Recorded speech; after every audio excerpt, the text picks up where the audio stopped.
આજે જે બનાવ બન્યો એના માટે શું કહેવા માંગો છો તમે? અમારા ઘરે આગ લાગી હતી.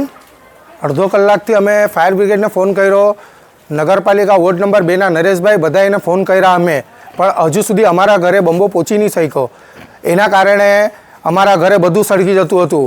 પણ બંબો ત્યાં સિંધીચાલ આગળ બંધ પડ્યો. બંબો બંધ પડ્યો, અમે ત્યાં જઈને જોયું તો એની બ્રેક ફેલ કે ક્લચ પ્લેટ એવું કંઈ ગયું હતું એ બંબાનું. હવે એના માટે આગળનું શું કરવાનું, આગળની શું કાર્યવાહી થશે એ તમે કરો સાહેબ.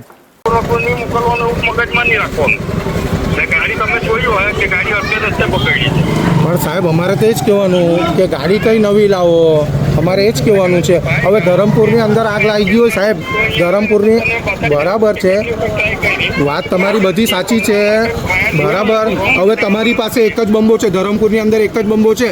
મોટો બનાવ બને તો એનો જવાબદાર કોણ? મોટું બનાવ બને તો એનો જવાબદાર કોણ? હા તો પછી હા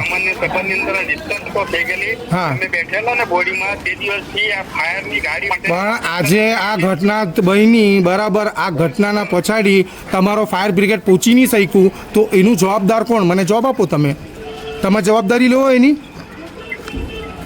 હા તો પછી હા અરે વાત સાચી છે તમારી વાત, પણ ધરમપુર ગામ મોટું છે કે નાનું છે? ધરમપુર નગરપાલિકાની પાસે એક જ બંબો પડ્યો બરાબર.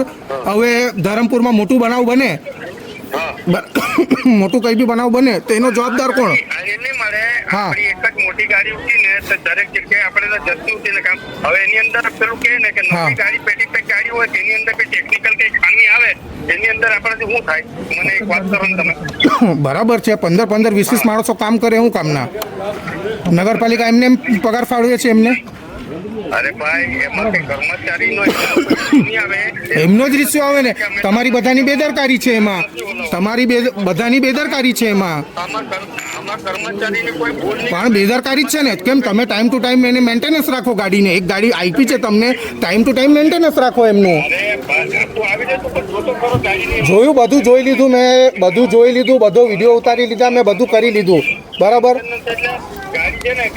ના ના બરાબર છે, મેં બધી વસ્તુનો વિડીયો લઈ લીધું, બધું કરી લીધું બરાબર. ધરમપુરમાં આગ લાગી બરાબર, દાતાર ફળિયાની અંદર. હવે 1 કિલોમીટર છે ફાયર બ્રિગેડનું સ્ટેશન. હવે અહીંયાથી અહીંયા પહોંચીને 1 કિલોમીટર બી નહીં થાય. અહીંયાથી અહીંયા ફાયર બ્રિગેડનો ટેમ્પો પહોંચી નહીં શક્યો બરાબર. હવે એ મોટો ઘરમાં બનાવ મોટું બનેલું હોય, મારી વાત સાંભળો તમે, ઘરની અંદર મોટું બનાવ બનેલું હોય તો એનો જવાબદાર કોણ? મને તો જવાબ જ જોઈએ સાહેબ, હું તો જવાબ જ માંગુ. હા તો વાંધો નહીં, તમને જવાબ છે ને એક કામ કરો. હા આવતીકાલે રવિવાર છે. હા પીઓ સાહેબ સાથે મને જ વાત કરી લઉં છું બરાબર છે. હા હા અને ઓફિસ પર આવો તો તમને પૂરેપૂરો વ્યવસ્થિત તમને જવાબ મળી જાય. ઓકે વાંધો નહીં, એ બી હું એના માટે બી હું તૈયાર છું બરાબર. એના માટે બી હું તૈયાર છું બરાબર. કંઈ નહીં વાંધો નહીં. ઓકે ઓફિસ પર હું આવી જવા. હા ઓકે ઓકે.